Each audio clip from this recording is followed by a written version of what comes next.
Bienvenue tout le monde, installez-vous confortablement, c'est parti pour l'épisode 3 de la saison 3 d'Interview Top Dresseur où je discute avec les joueurs qualifiés au championnat du monde et aujourd'hui j'accueille Walid Dilo Souak qui est qualifié encore une fois cette saison. Salut Walid, comment vas-tu ?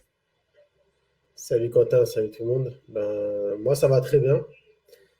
Ça va très bien. Là on est en été donc c'est un peu tranquille niveau taf donc ça va, ça va. Ok, let's go. Et ouais, on enchaîne bien les épisodes et donc là, cette fois-ci, on va pouvoir, comme d'habitude, discuter un petit peu de ta saison. C'est la deuxième fois que tu te qualifies non, troisième fois que tu te qualifies aux Worlds. Deuxième Fois. fois que tu te qualifies aux Worlds. Et donc voilà, on va prendre le temps de discuter de tout ça. Déjà pour commencer, félicitations pour ta qualif, hein. Et une qualif qui est peut-être un peu différente que de celle des autres joueurs que je vais interviewer. Parce que tu profites d'une petite astuce qui te permet de jouer en tant qu'Algérien, car t'es franco-algérien, c'est ça ? C'est ça, parce que comme je suis franco-algérien, comme la plupart des Algériens de France, j'ai la double nationalité. Du coup, je peux jouer dans le circuit Moyen-Orient enfin ils appellent ça Moyen-Orient et Afrique du Sud. Mais ça regroupe plus plus de pays que ça, donc l'Afrique, en l'occurrence le Moyen-Orient, du coup, je joue avec la nationalité algérienne pour la deuxième année de suite. Et du coup, sur cette zone, on a, entre guillemets, seulement 5 joueurs catégorie master qui peuvent se qualifier, mais il y a aussi beaucoup moins de joueurs qui jouent la saison, qui ont peut-être des tournois disponibles, etc. Donc, entre guillemets, le compromis peut être intéressant pour aller chercher une qualification quand on a la double nationalité comme ça. C'est ça, parce qu'en fait, dans cette région-là, en principe, je crois qu'il y a que deux tournois. Je ne sais pas si on a eu qu'un seul cette saison. C'est deux spéciaux en Afrique du Sud. Et je n'ai pas souvenir qu'il y en ait eu deux cette saison. Cette saison, il n'y en a peut-être eu qu'un, ouais. Ouais, il y en a eu qu'un. L'année dernière, il y en avait deux. Et du coup, c'est ce spécial-là qui permet aux gens de cette catégorie, de cette région de se qualifier. Et du coup, là, donc, je crois que c'est Chad Hull qui a gagné. Il a eu sa qualif direct. Je crois, je ne suis même pas sûr.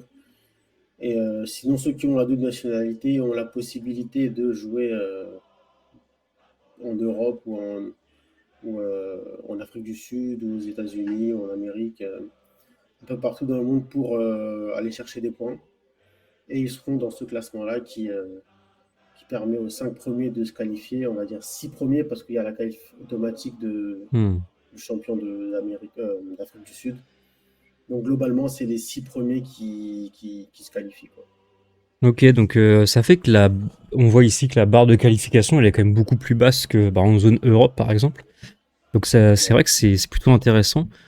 Et en plus de ça, on sait que sur le maillot des Worlds, chaque fois il y a la liste des nationalités qui est écrite au dos, et donc du coup grâce à toi il va y avoir écrit Algérie au dos du maillot des Worlds, quoi.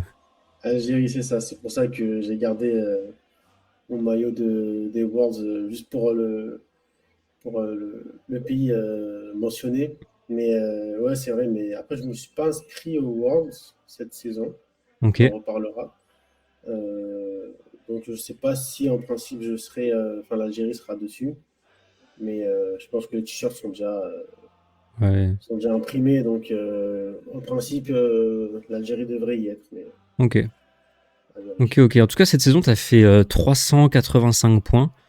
T'as fait une saison assez courte, on va avoir le temps de revenir dessus, où t'as fait donc un Regio à Lille et l'international de Londres. Du coup, voilà, avec ces 385 points, t'arrives à te classer 3e de la région. Donc du coup, comme tu disais, Moyen-Orient, Afrique du Sud, mais qui en réalité est plutôt une région Moyen-Orient-Afrique, en fait. C'est Et, ça. et, euh, et du coup, bon, voilà, tu vas chercher la qualif comme ça. Donc, ça peut être voilà, une bonne, vous voyez, une bonne astuce, hein, si jamais il y a des gens qui aimeraient bien participer aux Worlds, qui ont une double nationalité avec voilà, des pays qui sont un peu plus en dehors des radars de Pokémon, on va dire. Ça peut être une façon de jouer. Alors évidemment, plus il y a de monde qui tente un peu comme ça, plus ça peut rendre la qualif un peu plus difficile. Mais ça reste quand même assez accessible. Donc voilà, c'est quand même quelque chose qui est intéressant d'avoir l'avantage de cette double nationalité, quoi. Ouais, c'est ça. Après, il ne faut pas oublier qu'il faut avoir des documents qui puissent justifier ta nationalité. Bon, pour participer aux Worlds, il n'y a pas tellement de vérification. Prends quand même ton deuxième passeport au cas où tu gagnes les Worlds, mais en principe, il n'y a pas de vérification absolue du est-ce que tu es vraiment Hmm. algérien, tunisien, sénégalais ou autre. Oui, dans l'idée, il faut que tu aies Donc, la nationalité plus un lieu de résidence ou quelque c'est chose ça. comme ça. C'est ça. C'est ça, au moins une adresse qui permet de justifier en fait ta présence dans ce pays-là et je dirais ton appartenance au pays, quoi, que tu sois, que aies vraiment que t'aies vraiment les papiers de ce pays-là et qu'il y ait une adresse là-bas où tu peux résider, parce qu'en principe, tu es censé résider dans ce pays-là. Donc, faut quand même avoir il y a quand même des conditions à respecter, quoi. Mhm. Ouais, très bien. Donc voilà, c'est voilà pour le truc qui me permet un peu d'éclaircir les choses parce que c'est vrai que parfois les gens quand ils suivent un peu les tournois etc ils vont faire la recherche par joueur français et du coup comme tu es enregistré en tant qu'Algérien toi si on veut pouvoir suivre tes progressions dans les différents tournois il faut pas oublier de cocher le petit drapeau algérien pour pouvoir voir un C'est peu ça, ouais. tes performances lors des tournois. Et du coup, tu l'évoquais tout à l'heure, on peut en parler dès maintenant. Du coup, tu ne comptes pas participer au championnat du monde cette saison? Non, cette saison, je compte pas y aller. Pour plusieurs raisons. D'abord, parce que j'ai joué les Worlds l'année dernière, c'était à Anaheim, donc en Californie. Cette saison, c'est en Afrique du Sud. Non. Enfin, les Worlds cette année, c'est en Afrique du Sud. À San Francisco, pardon. Oui, t'inquiète. Je suis encore à San Francisco, donc en Californie. Et une nouvelle fois, donc ça me tentait pas tellement d'aller aux Worlds deux fois de suite dans cette région-là. Donc j'ai fait un peu l'impasse et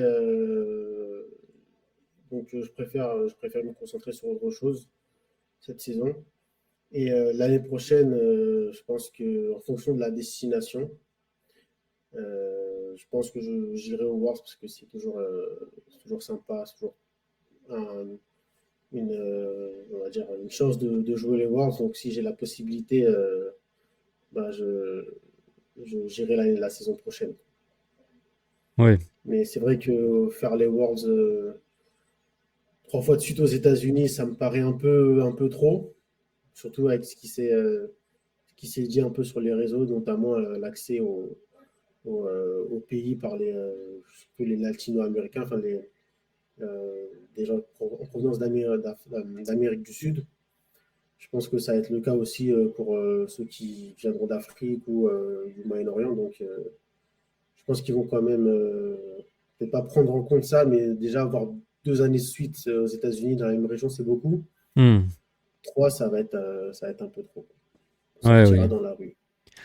Ouais, oui, c'est clair. Je pense qu'on est beaucoup à partager ce point de vue sur le fait de multiplier les championnats du monde aux États-Unis. À la limite, quand c'était les débuts un peu des compétitions Pokémon et que c'était plus facile pour eux d'organiser là-bas, pourquoi pas. Ouais, Mais bon, maintenant que c'est quand même plus installé, qu'il y a beaucoup de pays qui participent et tout, on aimerait bien que ça roule un peu plus. Et puis ouais, comme tu le c'est ça. disais, le contexte un peu politique aux États-Unis, c'est, on va dire, pas le plus favorable pour organiser des événements où tu as des gens de tous les pays qui viennent. Et effectivement, quand on voit que, comme tu dis, il y a des joueurs d'Amérique latine qui se retrouvent bloqués parce qu'ils n'arrivent pas à avoir les visas, et on va peut-être Ouais, continuer à apprendre qu'il y a des joueurs, comme tu disais, d'Afrique qui vont galérer à venir. Ou, enfin, tu sais, on n'est pas à l'abri d'apprendre pendant la semaine avant les Worlds que tel joueur ou telle joueuse n'a pas pu passer la douane, est obligé de rentrer dans son pays et tout. Donc, bon, Je crois que c'est c'est. déjà le cas en ce moment, parce que je crois qu'il y a des joueurs brésiliens qui tentent leur visa. Ouais, Je crois, si je dis pas de bêtises, il y a Thiago Latanzi c'est qui a ça. fait finale du championnat International, internat d'Amérique latine il y a 2 ans. Je crois qu'il n'a pas pu avoir son visa. c'est ça. Je pense que ce ne sera pas le seul. Donc on risque d'avoir aussi des grosses têtes de la scène qui pourront pas avoir la chance de jouer les Worlds. Donc c'est quand même assez dommage, quoi. Ouais, c'est un peu la honte hein, d'un point de vue d'organisation. Donc ouais, effectivement. Après, au niveau des joueurs, effectivement, de la zone Afrique, Moyen-Orient, je vois qu'il y a des joueurs sud-africains. Je sais pas à quel point ils sont en froid avec les États-Unis ou pas. Mais peut-être À que. part Elon Musk, les Sud-Africains, je pense qu'il n'y a pas beaucoup de problèmes avec les États-Unis, Ouais. notamment avec Trump. Donc, non, je pense qu'ils n'auront pas trop de mal à, euh, à rentrer aux États-Unis. Je pense que c'est surtout peut-être certains pays du, euh, du Maghreb ou du Moyen-Orient. Mais après, il n'y a pas énormément de nationalités représentées dans le top 6, dans le top 5. Mhm. Donc, je pense qu'à ce niveau-là, il y aura pas trop de soucis, je pense. Oui, c'est ça, hein, parce qu'on voit qu'il y a toi en tant qu'Algérien, mais du coup, avec le passeport français, l'accession elle reste quand même facile. Et AD Taïga, qui C'est est les Émirats. enregistré comme voilà, Émirati des Émirats Arabes Unis. Euh, qui... Bon, pareil, je me dis que l'accession ne doit pas être trop galère pour les Émirats, je sais pas. Ouais. Après, je crois que c'est une Italienne. Et c'est une italienne. Ouais, c'est une Italienne. Elle était passée en stream, je crois, contre. Je ne sais plus contre qui, mais elle était passée en stream, je crois, Ok. à, à, à Turin. Ok, donc a Et priori, elle devrait pouvoir accéder. Donc, ouais, elle devrait pouvoir accéder aux Worlds sans problème. Après, il y en a beaucoup qui se sont qualifiés, comme l'année dernière, il y en a beaucoup qui se sont qualifiés et qui n'ont pas été aux Worlds pour diverses raisons que je ne connais pas, des raisons personnelles. Donc, moi, je pense qu'il n'y aura pas de souci pour ceux qui voudront y aller. mhm. Ouais, a priori, ouais, ça a l'air d'être plus côté latino-américain que ça pose plus de problèmes Ouais. cette saison. Bon, enfin bref, en tout cas, c'est voilà, c'est dommage, c'est triste, c'est un peu la honte. Et puis on espère que la destination va changer. Puis c'est aussi l'occasion de mettre en lumière d'autres pays, etc. Donc voilà, c'est. C'est ça. Donc ok pour ça. Donc voilà, même si tu vas pas aux Worlds cette saison, on va quand même évidemment prendre le temps de parler de ta saison 2026, où bah, tu as quand même été chercher une qualif. Mais avant ça, on va parler de tes championnats du monde précédents, donc les championnats du monde 2025 à Anaheim, qui étaient donc tes premiers championnats du monde la saison Ouais. dernière. Euh, où tu as ramené une équipe avec Miraidon et Silver Hourglass. Donc, bon, tu peux. Parle-nous un petit peu En fait, de ton tournoi. à la fin du tournoi, j'avais un peu regretté certains choix de- dans la team. En fait, j'ai régulièrement joué Silver Glass et Miraidon. J'ai plus lâché ce duo depuis que j'ai commencé à jouer en régulation. C'était quoi? C'était I, I, je ouais. crois. I. Et en fait, le corps de l'équipe, donc c'est Silver Glass, Miraidon, Urshifu, Insi. Euh, et j'ai remplacé Amongus par Pelipper et Lando par Ursaluna. Je pense que le fait d'avoir remplacé Gus par Pelipper, c'était pas un mauvais choix. Surtout quand je vois le top cut ou même la présence de Coraidon au World. Donc c'était un bon pic, surtout que quand je m'entraînais les matchs contre les Coraidon, je crois que j'en ai pas fait un dans ma ronde. Si, je crois le ronde 4 c'était un Coraidon.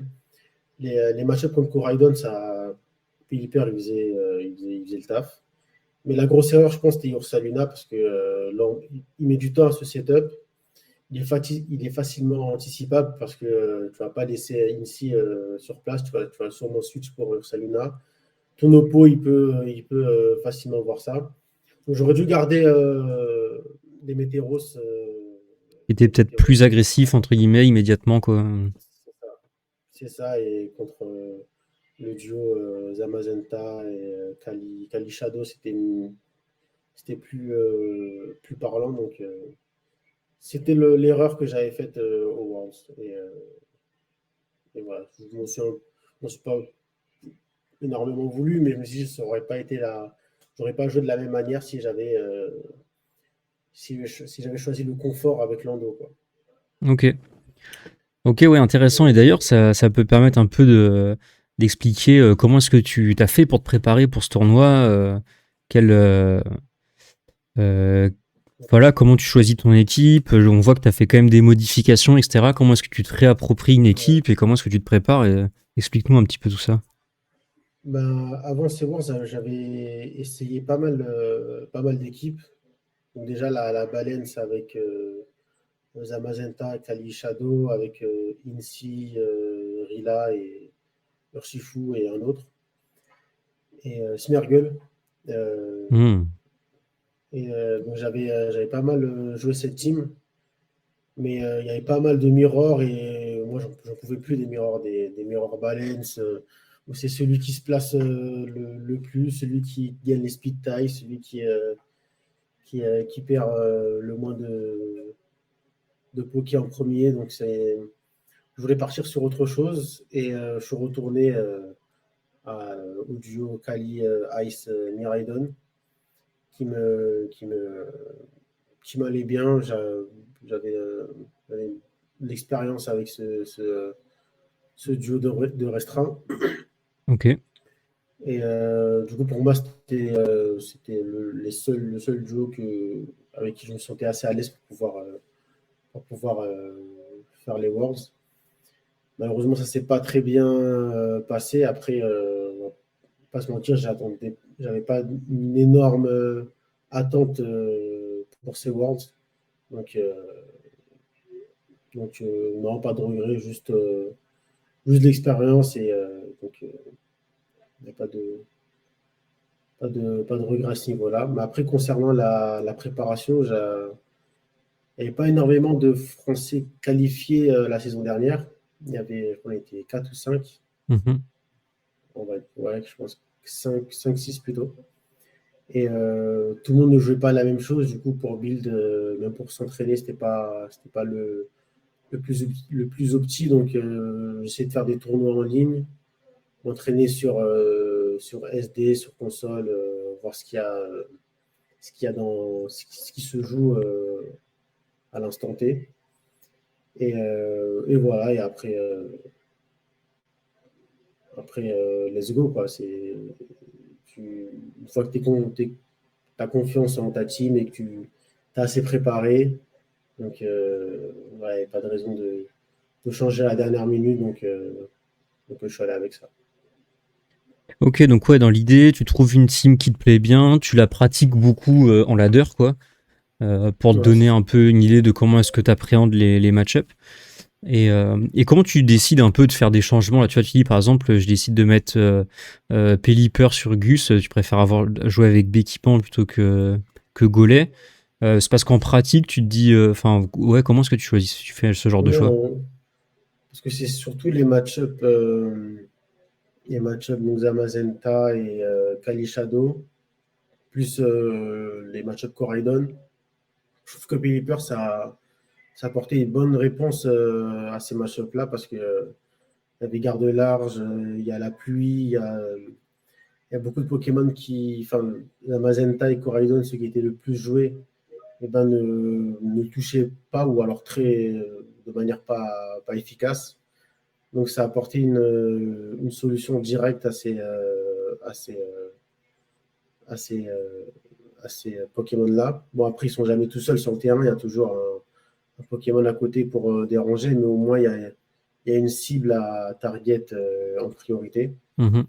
Et je trouve que ça rentrait bien dans l'équipe et encore mieux avec Lando parce qu'avec son move signature qui Sensir Storm bah, qui attaque en zone, bah, sous la pluie, ça a 100% de précision. Donc ça coïncidait bien, mais bon, après j'ai décidé de prendre Ursaluna pour les KO avec Façade et Long Rush. Ça, ça m'avait bien sorti de certains problèmes, mais oui, au début c'était vraiment pour contrer des matchs précis, Ok. apporter la pluie et garde large. Ça, dans la méta à ce moment-là, c'était vraiment très utile, quoi. Ouais, ouais, ça se tient. Et du coup, ouais, c'est intéressant de voir ça parce que en gros, pendant ta prep, voilà, tu vois qu'il y a des match-ups contre lesquels, qui reviennent souvent, qui sont compliqués. Donc là, t'essaies de faire des changements, des modifications pour vraiment améliorer assez radicalement un match-up en particulier, ou voire deux même, hein, parce que comme tu disais, contre Ouais. Coraidon, ça marche bien aussi. Euh, est-ce que, comment dire, tu te poses et tu travailles un match-up en particulier, tu dis ok, voilà le match-up Silveroi Zamazenta, comment est-ce que je l'aborde, ou est-ce que c'est plus à l'usage, à l'expérience que tu prends ces décisions-là? Moi, c'est plus Ok. à l'usage, à l'expérience, comme tu dis, parce que j'ai pas on va dire de mate avec qui tryhard tel ou tel match-up. Et surtout que j'ai pas nécessairement le temps aussi de me poser, par exemple, 2 heures sur un, sur un match-up ou autre. Et c'est vraiment à l'usage. Après, dans cette régulation, c'était souvent les mêmes teams qui tournaient. Donc, de manière inintentionnelle, tu tombes souvent sur du Zamazenta Silver Spectre. Donc, tu as l'occasion de pratiquer le match-up. Donc, ouais, c'est vraiment à l'expérience, en jouant des games sur SD, en faisant certains tournois, etc., que, que je prépare tel ou tel match-up, quoi. Ok. Et après, j'ai un outil qui permet d'enregistrer les games et d'avoir un peu des stats qui ressortent. C'est un Français d'ailleurs qui l'a mis au point. Je ne sais pas si tu connais Jarman Nelson. Ouais. Et, il est dans l'informatique, il a codé un truc franchement super sympa. Ça s'appelle Alakastat. Si jamais vous avez besoin de préparer tel ou tel match-up, vous enregistrez vos games SD, il y a tout qui ressort, toutes les données, quel lead, quel backup est souvent pris dans tel ou tel match-up et ça aide pas mal, franchement. Et ouais, comme tu as dit, c'est vraiment à l'expérience. Précisément, c'est pas en target un match-up que je vais préparer. C'est vraiment à l'expérience, à l'usage, au ressenti aussi. Si vraiment, je galère vraiment contre tel ou tel match-up, bah, c'est qu'il y a un truc qui va pas dans la team, surtout si si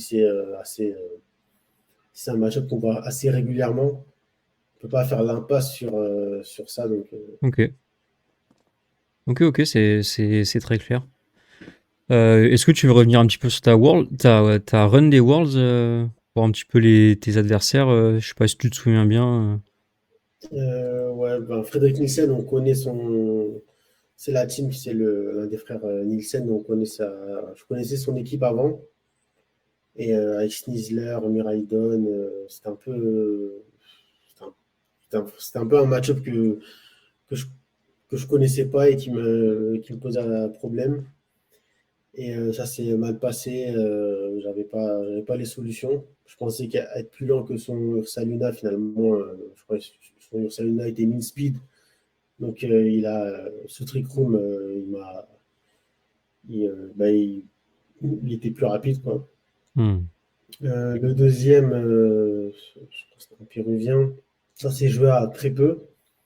Il gagne la game 1, je gagne la game 2 et la game 3, je ne sais plus trop comment c'est, mais je sais que ça se jouait sur un Miss Black Queen ou quelque chose comme ça, qui n'a pas Miss. Donc, bon, après, il a le droit de connaître ses moves, hein, c'est pas le problème. Mais ouais, ça s'est joué à très peu.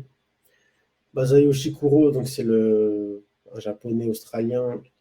Il était en 0-2 à ce moment-là. Et lui, ça se voit qu'il avait préparé le match-up, il avait préparé les mirrors, donc il s'en sortait très bien. Il m'a juste outplay. Et ce qui est drôle, c'est qu'après, il a fait une win streak. Il a gagné 9 games de suite. Je crois qu'il arrive en top 16. Ouais, bah oui, il a écrit top 16. Ouais, top Et 16. c'était un peu impressionnant en termes de perf, quoi, de commencer en 0-2, finir en 9-2. Ouais. Donc, C'est toi c'était. qui l'as relancé un peu. Ouais, c'est ça. Il m'a pas félicité après. Et après le 4e round, moi, bah, ça c'était un match-up enfin, j'avais le match-up contre ça, donc Coraidon, Calyrex, Shadow, ça c'est un match-up vraiment que je connaissais, que je maîtrisais bien, notamment avec Pelipper qui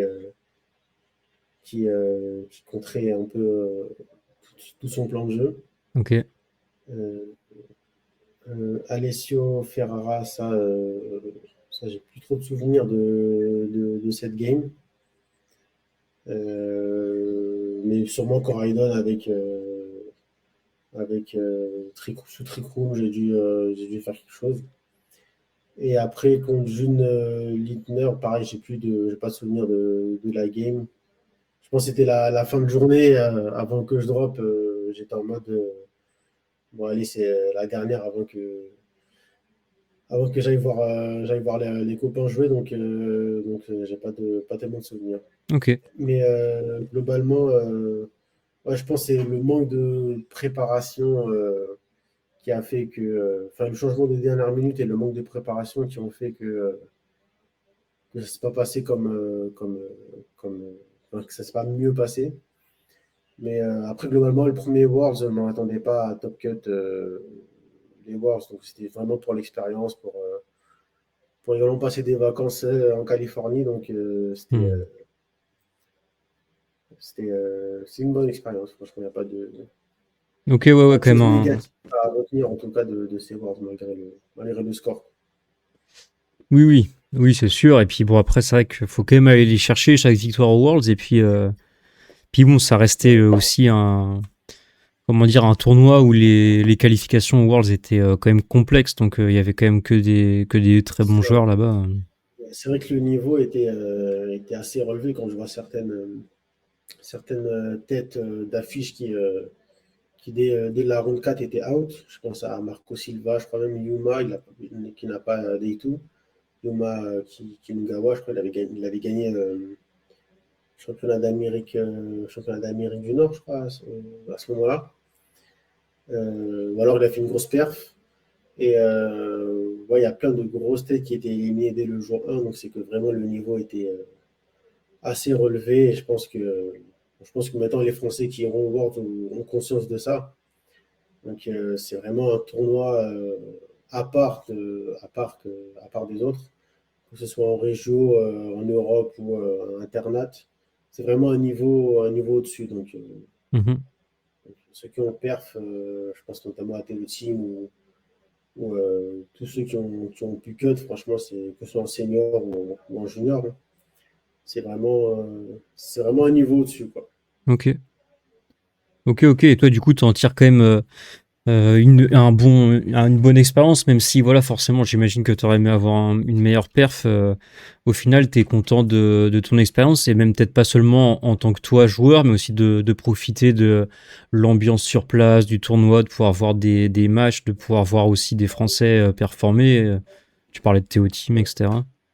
Ouais, exactement, exactement, parce que tous les Worlds, ça reste l'événement Pokémon de l'année. Donc, tu participes, tu joues, mais quand tu joues pas, tu as plein de choses autour, tu as plein de choses à voir, t'as aussi les copains qui jouent, tu les vois, tu discutes avec eux, ça se passe bien. Non, franchement, toute l'expérience globale de World, c'était vraiment quelque chose qu'on voit pas, enfin, qu'on n'a pas l'occasion de vivre durant la saison, que ce soit en internat ou dans les jours. Donc vraiment, les Worlds, c'est quelque chose d'assez exceptionnel à faire.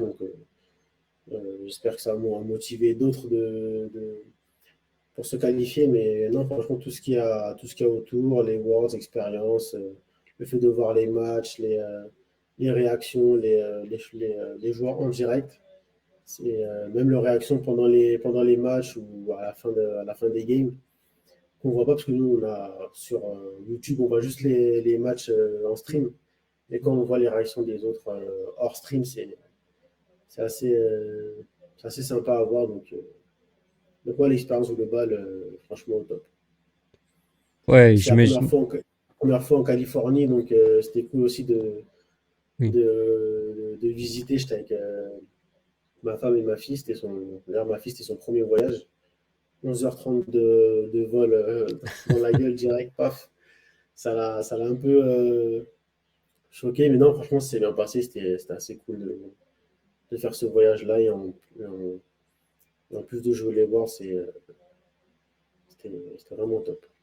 Ouais, trop bien. Bah ouais, j'imagine que ça donne envie de reparticiper si une destination, on va dire, un peu plus enthousiasmante se présente. T'auras envie de Ouais, rejouer une c'est clair. qualif et une participation, j'imagine. Ouais, c'est clair. J'attends juste qu'on annonce la prochaine destination des Worlds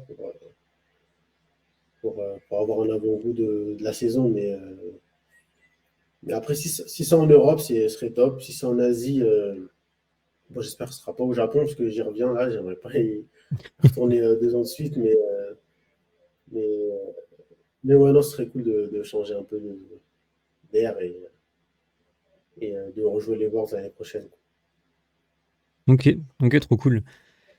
Peut-être du coup, ça me permet d'enchaîner avec une question sur un peu comment est-ce que toi tu vois la suite dans Pokémon. Est-ce que tu dis que tu as potentiellement envie de jouer la saison prochaine en fonction de la destination des Worlds. Est-ce que tu te vois faire beaucoup de tournois ou un peu bien, voilà, bien les sélectionner pour essayer de choper la qualif de manière, voilà, sans faire trop de tournois, et même dans les années qui suivent, tu dois toujours continuer à jouer au jeu. D'abord, bah, pour la saison prochaine, comme je joue sous la nationalité algérienne, j'ai moins la pression des points, moins la pression des tournois à faire. Après, bon, je pense que ça risque de changer d'une année à l'autre, parce que tout le monde va vouloir se qualifier aux Worlds, donc tout le monde potentiellement va essayer de jouer sur la deuxième nationalité ou pas, parce que tout le monde n'a pas la double nationalité, hein, faut pas abuser. Mais à court terme, je pense que si je veux me qualifier, je jouerai un peu plus de tournois que cette saison. Cette saison, comme tu as dit au début, j'ai fait juste Lille et championnat d'Europe. Là, la saison prochaine, si je compte me qualifier, je pense jouer un peu plus de tournois. Déjà, faire le tournoi en France, le région en France, à Nice. L'UIC, championnat d'Europe, donc c'est vraiment le rendez-vous de l'année, quoi. Et faire un autre tournoi après, en espérant que ce soit dans la régulation, dans le format des Worlds, pour pouvoir Hmm. ben, s'entraîner sur le vrai format et peut-être un ou deux régions en plus de Londres et de Nice, ce serait pas mal. Après, avec le temps, on verra si j'ai la possibilité, mais en principe, ouais, j'aimerais bien en faire un peu plus, quoi. Ok, Mais ok, ok, super. ça dépendra de la destination aussi et des formats. Ok, très bien. Bah écoute, on va espérer comme toi d'avoir une destination attrayante. Effectivement, un pays d'Europe serait quand même, ça pourrait être sympa, ce serait facile d'accès pour nous. Après, c'est vrai qu'une destination plus lointaine, bon, ça peut être plus complexe d'accès, mais ça peut faire un beau voyage aussi, C'est ça, ouais. donc ça peut être sympa. Ok, Ouais. ok, super intéressant. Après, pour revenir à ta deuxième partie de question, Ouais, j'avais un peu oublié. Est-ce que je continuerai de jouer par la suite? En fait, chaque saison est différente. Donc là, cette saison, par exemple, j'ai pas forcément joué énormément au jeu. J'ai pas forcément eu l'envie non plus. Mais ouais, d'une saison à l'autre, ça peut changer. Mais à terme, en tout cas sur le court et moyen terme, je pense continuer à jouer, aller en tournoi tant que je peux. Ouais. ok. Jusqu'à quand, ça, je sais pas. Je pense que Donc, personne ne le sait. On dit tous, beaucoup on dit c'est ma dernière saison et oui. on les revoit la saison d'après. Donc c'est vraiment au jour le jour. Ok, très bien. Euh, bon, on va en profiter pour faire un petit point sur ta saison 2026. Donc deux tournois, on l'a dit, Lille et l'International d'Europe. On va commencer avec Lille. Donc, on était en règlement H hein, sur Écarlate et Violet. Euh, et, euh, et voilà, donc un bon tournoi pour toi où tu vas chercher un jour 2. Ouais, ouais, ouais. C'était. Je sais plus si c'était Mon ton premier premier. jour 2. Ouais, c'était mon premier jour 2. Après, comme j'ai pas l'occasion de jouer énormément de tournois, ils sont plus rares que rares. Mais voilà, c'était mon premier jour 2. Le jour 1 avait un peu mal commencé, mais c'est bien terminé. Et ouais, je revois la team. En fait, en Reg H, bon, on avait joué la Reg H la saison d'avant également. J'avais joué, euh, j'avais joué Balens, comme à peu près énormément de Français et d'Européens. Début de saison, j'ai joué Balens également, mais il y avait trop de mirrors, Mirror Sneasler, Sword Dance, dans Slam Acrobatie, Volcarona, Quiver Dance. Hmm. Il y avait énormément de, de mirrors et ça me saoulait un peu de jouer les mirrors. Il y avait pas mal de rain également. Ensuite, je suis tombé sur cette team en jouant Balance. Je suis tombé sur cette team, contre cette team en ladder. Et je me suis fait un peu cuisiner.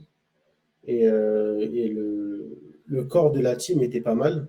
Je crois qu'il y avait quelques changements. Il y avait à la place d'Electek, il y avait Fenard Dalola. Ok. Je pense que c'était le match-up Rain. Et j'étais persuadé que c'était la team des frères Nielsen, parce que Telwin, Ursaluna, plus Sucren, c'est un peu leur football. Donc j'étais persuadé que c'était leur team. Finalement, non, je les ai jamais vus jouer avec. Du coup, j'ai repris cette team, j'ai fait quelques modifications. Je crois que j'ai rajouté Dracolos et Electek. Et je trouve que ça tournait bien les dégâts immédiats avec Ursaluna contre les Valens, Sucren contre les Bluffs, Sucker Punch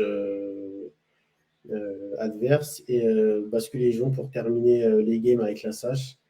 C'était vraiment un bon pick. J'avais pas énormément d'expérience avec la team de base.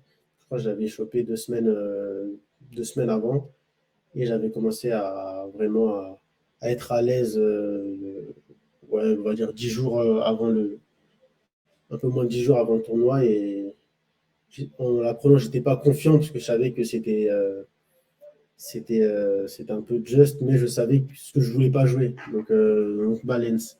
Et à part Balance, j'avais pas d'autre choix, donc c'était ça que j'ai piqué, quoi.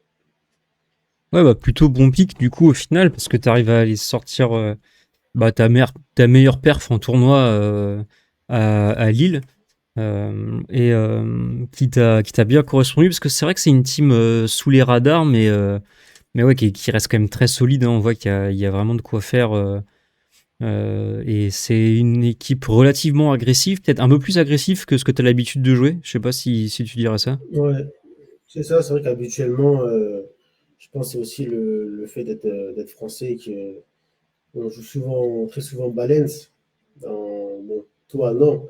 Mm. Mais habituellement, souvent, les Français jouent Balance. Il y en a d'autres qui préfèrent jouer Hyper Offense, d'autres Trick Room.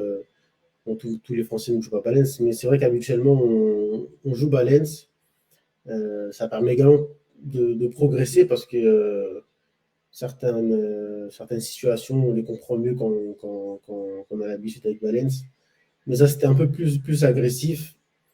Il y avait comme une petite partie plus solide avec Dracolos et, euh, et Lectec qui permet de bien tempo quand il le faut. Donc, ouais, c'est pas une team avec laquelle j'ai l'habitude de jouer, d'aller en tournoi. Mais ça a été une bonne idée de la ramener. Donc, moi, je suis plutôt satisfait de la team au global, même si elle a des défauts, notamment, je crois que c'était contre la team de Marcus Co, où je jouais une team similaire, mais plus rapide. Donc, parce que moi, c'est une tailwind, mais c'est une tailwind, une sous-tailwind, on va dire, parce que euh, sous tailwind, je peux dépasser des pokés. Mais en dehors, non. Et face à une vraie telle mine, Et tu te fais je les outspeed quand dépasse même, pas. quoi. Ouais, c'est ça. Donc, et le manque de bulk fait que je peux vite me retrouver à deux pokés quoi, au bout de deux tours. Quoi. Ok. Et ouais, Marcusco, là, il joue une 2-2-2. Donc, Talonflame, Ursaluna, Sneasler, Indidi et Dozo Tatsu. Et ça, c'est plus agressif, c'est plus rapide, ça tape plus fort. Donc là, pour le coup, ouais, sur ce type de team, par exemple, c'était plus compliqué de sortir quelque chose. Quoi. Mais globalement, je suis assez satisfait du résultat de la run. Je Ah, parce pense que que, le début du tournoi est quand même un peu ouais, poussif, où tu commences quand même en une victoire, deux défaites hein, à la ronde 3. ouais, c'est ça. Euh, et derrière, t'enchaînes une belle série de victoires. Donc ouais, si tu veux parler un peu de la run, n'hésite pas, hein. Ouais, sans faire les round par round, globalement, j'avais face des teams divers et variés, donc j'avais des réponses à peu près toutes les teams. Celle de Macha Konita, qui était une team assez connue à l'époque, assez jouée, bah, c'était un peu plus complexe parce que Ursaluna, il tient Terra normal Blood Moon. J'étais un peu étonné qu'il tienne ça, mais avec la veste, j'aurais dû m'en douter. Et après, globalement, en 1-2, c'était plus simple de remonter. Mhm. Et c'est vraiment peut-être à partir de la ronde 7 où ça s'est un peu plus corsé. Parce qu'il y a des teams on va dire plus conventionnels et où les joueurs savent quoi faire, savent jouer avec. Donc, non, globalement, j'ai pas eu de. Ouais, Florian. Après Vincent, ouais, j'ai fait 3 Français de suite Oui. avec Antoine. Et ouais, je crois que j'avais fait que des Allemands et des Français. Ofomizi et Mele, ouais. Ouais, cette team, j'ai eu. Ouais, ce match contre Ofomizi et Mele était un peu. Pas spectaculaire, mais il était un peu étrange parce que, bon, on est en 1-1. Et vraiment, la Game 3, ça se joue à rien. Je suis en 1v1 avec mon Dracolos contre son Golden Go. Et pour moi, il fait un mec qui traîne, c'est fini avec son Golden Go. Sauf que moi, j'étais plus rapide avec Tarkolos. Il fallait que je passe un Scale Shot 5 coups.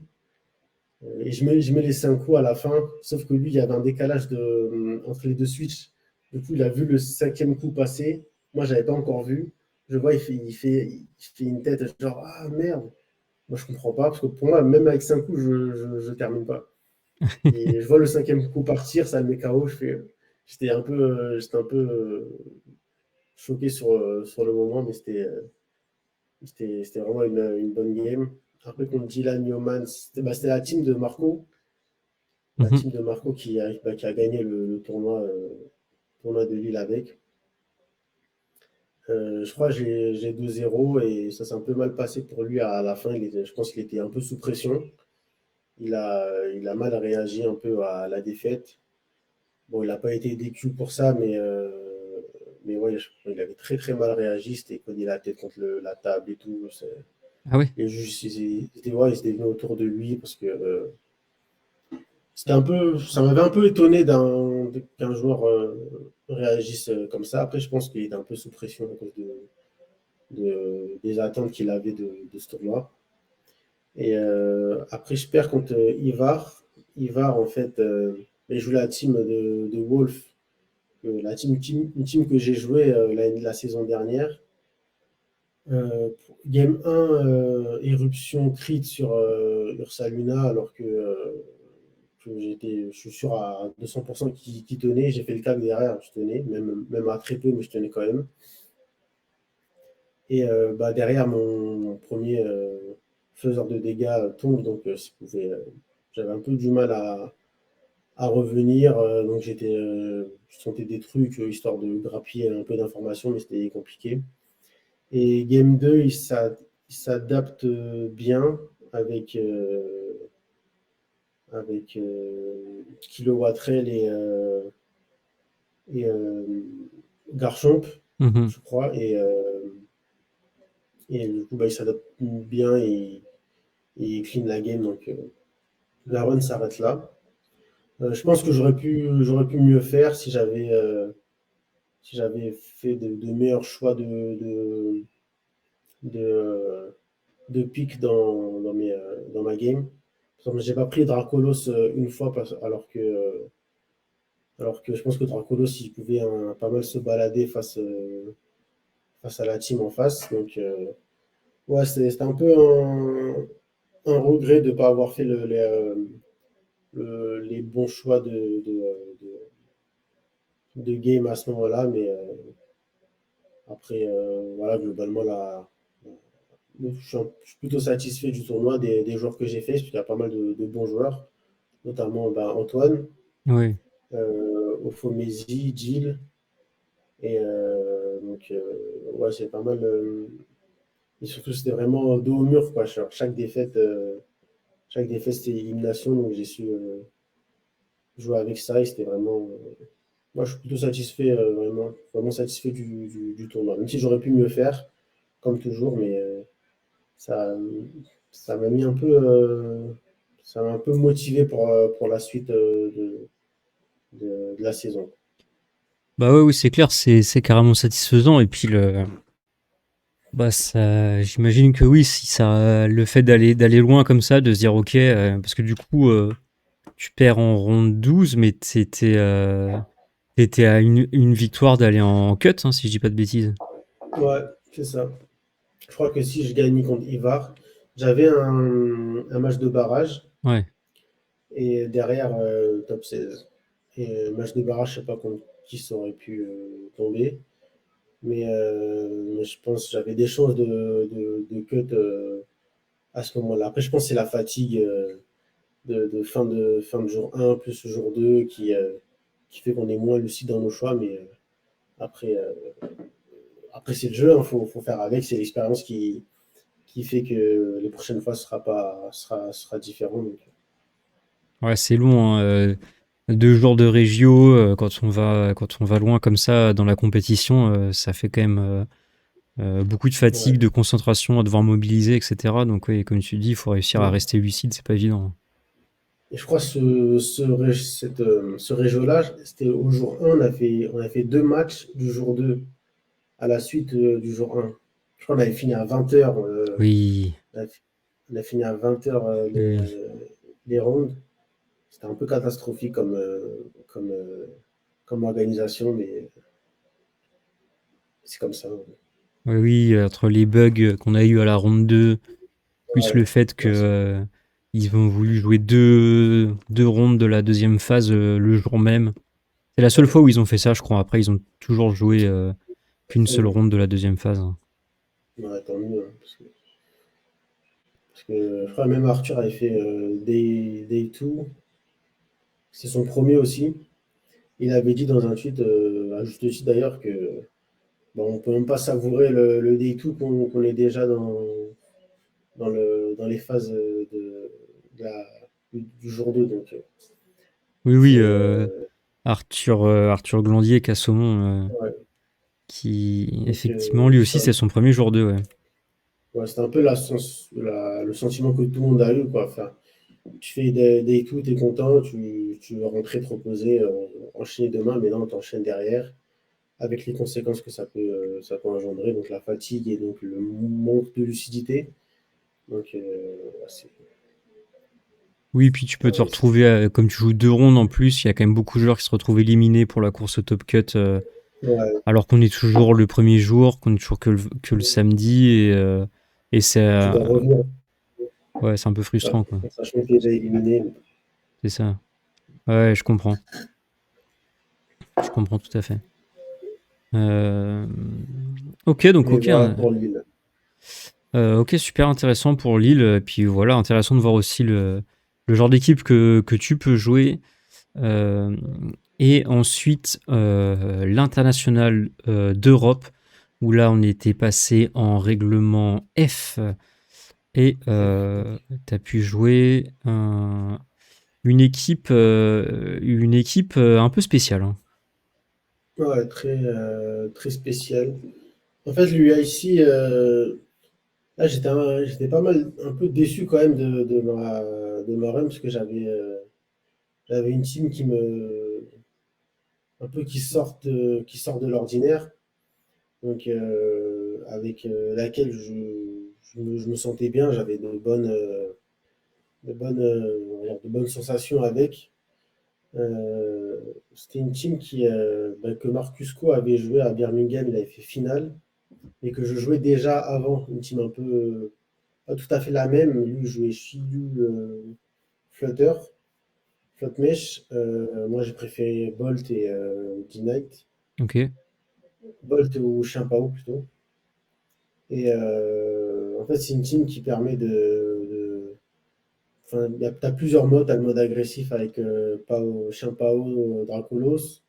T'as le mode un peu relou, on va dire, avec Weezing, Bolt, qui pose les pieds, qui fait des dommages, qui commence un peu à faire des dégâts en face, et avec Dozotatsu derrière petit qui tempo. reste sur le terrain pas mal. Parce que je crois mon Dozo, il avait aucun invest offensif, hein, il était full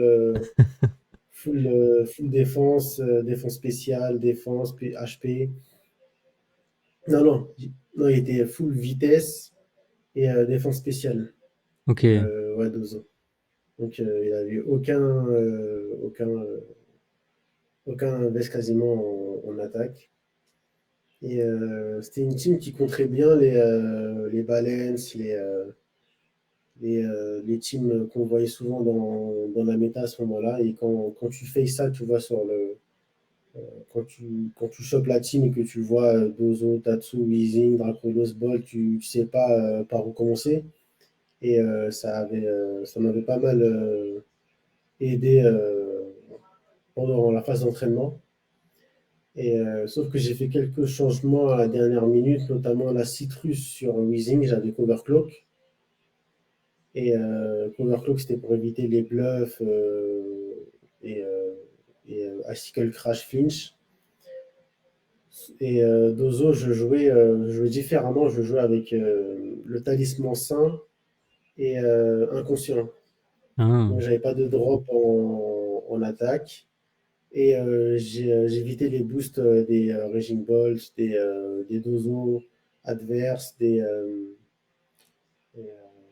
et autres. Donc, ouais, c'est les changements, je pense, qui m'ont un peu porté préjudice, parce que l'expérience avec n'était pas aussi importante que ce que j'avais avant. Mais après, le corps de la team reste le même. Et c'est vrai que j'attendais un peu plus de ce tournoi-là. C'était un peu la déception, mais après, quand je revois comment j'ai joué, il y a des choix que je faisais pas et que j'ai fait enfin, que je faisais pas en entraînement et que je faisais devant ma console ou et inversement. Donc, je peux en vouloir qu'à moi-même de ne pas avoir joué comme, comme j'avais l'habitude de jouer, quoi, en faisant des calls, en faisant Hmm. des prises de risques et tout, parce que c'est facile en entraînement, mais en internat, c'est différent. Ouais, t'as senti que t'as joué un peu trop safe et t'as pas réussi à faire les différences au moment où il fallait, quoi. C'est ça. Alors que les teams que j'ai affrontés, c'était des teams plutôt, on va dire, conventionnels. Donc j'avais l'expérience contre, mais c'était pas. Oui, tu savais comment les gérer en théorie. Ouais. Mais ouais, non, ouais, c'était un peu la déception de la saison, mais après, comme je comptais pas faire d'autres tournois derrière, ça ça m'importait pas plus que ça, quoi. Oui, ça aurait été l'occasion de finir sur une bonne note, quoi. C'est ça, ouais. Et ouais, ah, ben, la team de Round 4, Connor McCormack, je crois que cette team l'avait percé un peu sur Oui. les réseaux après le UC. Et ouais, c'était la seule team non conventionnelle que j'avais face. Et, mais sinon, le reste, c'est des teams qu'on connaît contre qui j'avais l'habitude de jouer, mais j'ai pas joué comment je devais jouer contre. Donc, ouais, ça m'a un peu porté préjudice, mais sinon, globalement, je ne regrette pas mon choix d'équipe parce que je sais que bon, à refaire, j'aurais repris la même team Ok. à quelques modifications près. Mais globalement, je suis assez. Il n'y a pas de déception par rapport à mon choix de team globalement, quoi. Ok. Ouais, t'aurais probablement du coup gardé la version que t'avais peut-être à la Ouais, base avec la cape obscure ouais, sur le sur deux Smogogo et ans, le talisman sain sur le Yakata. c'est ça, ouais. Ok. Et c'était cool de jouer enfin, par deuxième fois de suite une team non conventionnelle comme je dis, parce que j'avais l'habitude de jouer des teams assez méta, assez balance, assez connus, sans build moi-même, sans chercher à créer quelque chose moi-même. Mhm. Et là, pour le coup, ça n'a pas trop marché, mais j'étais content d'avoir une team assez cohérente qui avait fait finale le mois dernier, je crois même il y a deux semaines avant, à Birmingham. Ok. Ouais, je pense qu'à l'avenir, j'éviterai enfin, sauf si c'est vraiment une team avec laquelle je suis archi à l'aise, mais j'éviterai de jouer des teams assez méta, assez connus dans, le, dans la méta pour avoir plus d'effets de surprise et, et ouais, voilà, effet de surprise, le fait de connaître, de savoir toi ce que tu vas faire contre lui, mais que lui ne sache pas ce qu'il doit faire contre toi. C'est assez, ça te donne un avantage, quoi. Donc je pense qu'à terme, je m'orienterai plus vers ce type d'approche, quoi. Ok, ouais, c'est super intéressant. C'est un petit peu comment on va dire l'apprentissage que tu tires de cette saison, c'est que finalement jouer des équipes qui sont un peu off méta, qui sont un peu hors des radars, ça permet d'avoir ce petit effet de surprise et puis aussi le fait de peut-être d'être capable d'apporter tes petites modifs, etc. C'est aussi quelque chose que tu as pu apprendre cette saison, tu penses Oui, ouais, exactement. À Lille, ça m'avait réussi, à l'UIC un peu moins. Mais globalement, en entraînement, c'était assez. Pour moi, c'était évident de jouer quelque chose d'assez différent par rapport aux choses que j'ai l'habitude de jouer, même ça t'apprend aussi à jouer différemment. À Lille, j'avais joué quelque chose d'assez offensif, là d'assez plus défensif, je dirais. Et ouais, c'est une sorte d'adaptation que j'ai pu, que j'ai pu acquérir cette saison. Le fait de ne pas se borner également sur une team, parce que c'est un peu ce qui fait des fois énormément de monde, c'est de trouver une team, peut-être en début de format ou en milieu de format, d'être bon avec, mais de plus arriver d'atteindre un certain plafond de verre, parce que la méta change, parce qu'il il y a certains automatismes que tu développes qui en fait, un scénario que tu n'arrives pas à changer en cours de route. Donc, ce qui fait que ben, tu es un peu en mode robot à faire toujours les mêmes pics, les mêmes plays, fake out, calm out, parting shot, U-turn, tu vois, des trucs comme ça. C'est un Mhm. peu redondant et les gens ont souvent des réponses face à ça, au, au jeu assez linéaire. Ouais, je pense que c'est un point sur lequel je vais plus travailler je pense à l'avenir et ceux qui sont dans le même cas, ben, n'hésitez pas à également sortir de votre zone de confort et essayer des choses. Parce que parfois, le fait juste d'essayer une team te permet de mieux la comprendre. Et demain, quand tu vas la face, ben, tu sais à quoi t'attendre et comment contrer ça, quoi. Donc, ouais, faut également sortir un peu de sa zone de confort et essayer d'autres choses et peut-être qu'on trouvera mieux. Mhm. Ok, ouais, intéressant. Et ouais, du coup, ouais, c'était intéressant ce que tu dis, ou quand tu t'es un peu trop mono maniaque sur une team, où voilà, tu joues que celle-là, tu la spam, tu sais comment bien la jouer, mais du coup, tu t'es un peu en train de réciter ta façon de jouer contre ton adversaire, et du coup, tu joues de manière assez stéréotypée, ce qui devient très anticipable, et quand tu tombes en tournoi contre des gens un peu préparés, bah là, ils vont pouvoir anticiper la façon de jouer un peu premier degré, entre guillemets, de la team. Et, C'est ça. peut-être que si voilà, si t'arrives pas à être créatif dans ta façon de jouer, ça fait que tu te retrouves vite piégé. Et toi, tu as réussi un peu à contrer ça en allant chercher un peu d'originalité dans tes équipes, etc. Euh, Ouais, c'est ça, exactement. Surtout que après, quand t'as rien à perdre, quand t'attends pas énormément d'un tournoi, tu peux te permettre un peu de faire pareil ta créativité, mais souvent ça marche quand le fait de choquer l'adversaire dès le début, dès la team list, ça te met dans une zone. Enfin, ça te donne un petit avantage bon, c'est pas ça qui fera que tu gagneras la game, mais ça peut également. Si toi tu connais bien ta team, tu connais bien tes match-ups, c'est un avantage certain. ouais, ouais, je capte bien. Et du coup, ça permet d'enchaîner avec une question sur comment est-ce que tu prépares un tournoi. Est-ce que tu as je sais pas, t'as une façon un peu rituelle, étape par étape? Est-ce que ça dépend de chaque tournoi?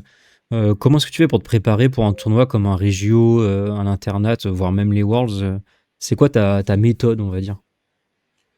Ben, je vais d'abord chercher. Bon, par exemple, si on a un nouveau format ou autre, je vais pas essayer de build, mais j'essaie de trouver des teams assez simples au départ, des teams assez connus ben, histoire pour practice sur le ladder, sur SD, en console, etc. Donc avoir une team déjà une base avec quoi m'entraîner. Après, c'est beaucoup de games, beaucoup d'expérience du format que tu vas apprendre en jouant des games et tu vas tomber sur d'autres teams, sur des choses que tu vas trouver assez intéressantes, que tu vas reprendre et jouer avec, etc. En fait, c'est vraiment le choix de team qui fait que, enfin, je pense que le plus gros travail, c'est le choix de team qui est compliqué à, à faire parce que tu as énormément de choix, tu as énormément d'archétypes, tu as énormément de choses qui counter d'autres choses. Donc, mais après, une fois que tu as la team, bah, c'est vraiment Ce que je fais, moi, je pratique sur le ladder, je fais des tournois en ligne, je fais des locaux. J'en ai pas fait beaucoup cette saison, parce que je jouais pas trop de tournois, enfin de régions, de spéciaux. Et c'est vrai qu'en local, on a vraiment l'occasion de bien s'entraîner. Tu rencontres des gens, tu, euh, tu discutes enfin, IRL avec des gens, tu peux vraiment prendre des conseils, donner des conseils, recevoir. Si quelqu'un joue à un match-up contre lequel tu as du mal, ben, tu peux, à l'occasion, ben, t'entraîner avec cette personne-là et vraiment avoir des connexions pour pouvoir progresser, quoi.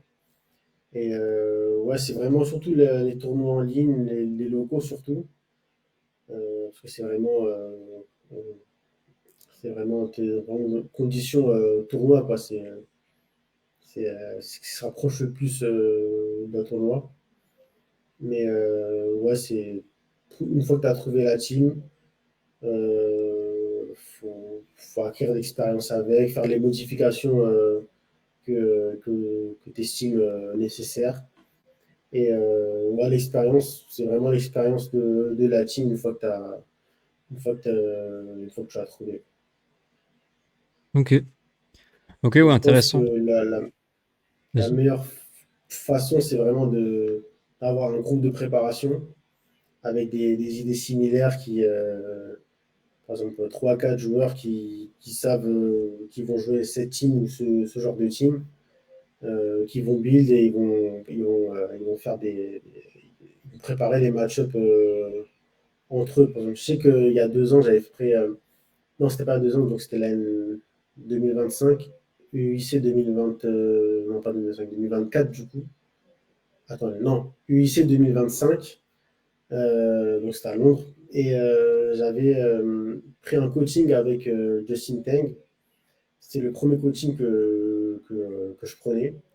Et j'ai vu leur façon de préparer un tournoi, leur façon de, de vraiment s'entraîner. Et c'est vraiment quelque chose d'incroyable. Genre, ils ont un fichier Excel où ils ont tous les match-ups, tous les replays, ils ont les notes à côté, ils ont je crois, peut-être 500 BO, 500 BO3. Donc, Ah ouais. le calcul, tu as au moins 1500 games. C'est leur team Rujilun, Lando, etc. Sultricrum, Kali Ice. C'était un restreint même. Justin arrive en finale contre Shiganteng et c'est Justin qui gagne. Et c'était cette team-là que j'avais pris un coaching justement pour le UIC. Et vraiment, en fait, ils ont un groupe de préparation. Tu demanderas à Louis parce que je sais qu'il a beaucoup prep avec eux également.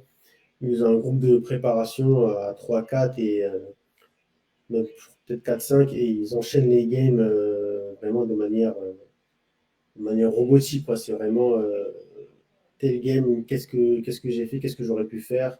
C'est vraiment un travail très minutieux qui font. Je pense que sûrement ce ne sont pas les seuls, mais je sais que la méthode tryhard, ça n'a rien à voir à ce que les autres font. Enfin, ce que je fais par exemple moi pour préparer un tournoi où je fais du LAN, où je fais quelques tournois à droite à gauche, eux c'est vraiment un travail plus minutieux qu'ils font et c'est ça qui marche, hein, c'est vraiment le Hmm. travail, quoi. C'est pour ça, c'est vraiment, si tu veux gagner un tournoi, si tu veux gagner un région, un internat, c'est vraiment un investissement à 100%. C'est pas un jeu de fléchettes, quoi. C'est vraiment un travail acharné, quoi. Et quand j'ai vu leur façon de faire, je me suis dit, ah, bah, ça, c'est vraiment un autre niveau de préparation, quoi. Ok, ouais.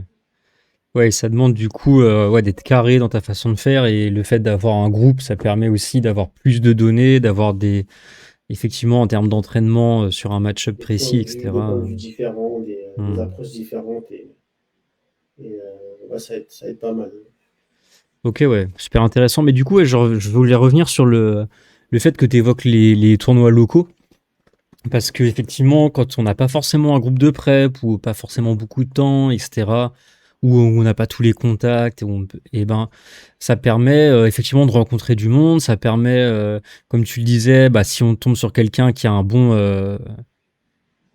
comment dire, il sait bien manipuler une équipe, etc., bah, ça te permet de ensuite revenir vers lui ou vers elle et lui dire ah bah ça te dit, on se fait quelques matchs d'entraînement, etc. Ça permet aussi d'échanger juste le jour J, le jour du local en mode ah ouais, là-dessus, tu m'as bien eu avec ce mode-là, je savais pas trop comment le passer et peut-être qu'il peut te donner des pistes de réflexion et tout.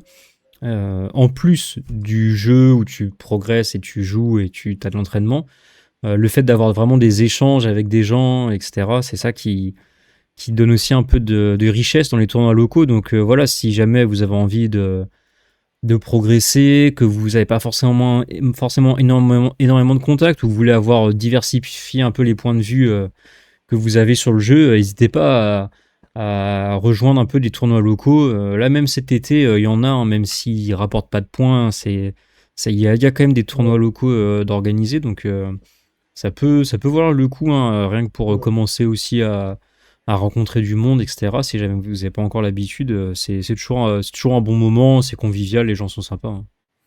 C'est ça, surtout avec l'arrivée de Champions, il y a énormément de monde qui s'est mis au VGC à Pokémon en France ou dans le monde, mais surtout ce qui nous intéresse en France. Donc, je pense que ces locaux, c'est un premier pas pour voir la compétition, comment ça se déroule, comment on joue, etc. Donc, je pense qu'à terme, on aura, j'espère en tout cas, plus de monde dans les tournois locaux, ce serait vraiment pas mal, quoi. Ouais, ouais, carrément. Et bah, du coup, ça me fait la transition toute trouvée pour la prochaine question. C'est évidemment la sortie de Pokémon Champions. Car bah, t'as encore pas fait de tournoi officiel sur ce jeu. Ouais, Mais je sais évidemment que tu t'y es mis parce que je te vois dans les classements amis sur le ladder de Champions. ouais. Du coup, bah, c'est quoi un peu tes premières impressions du jeu?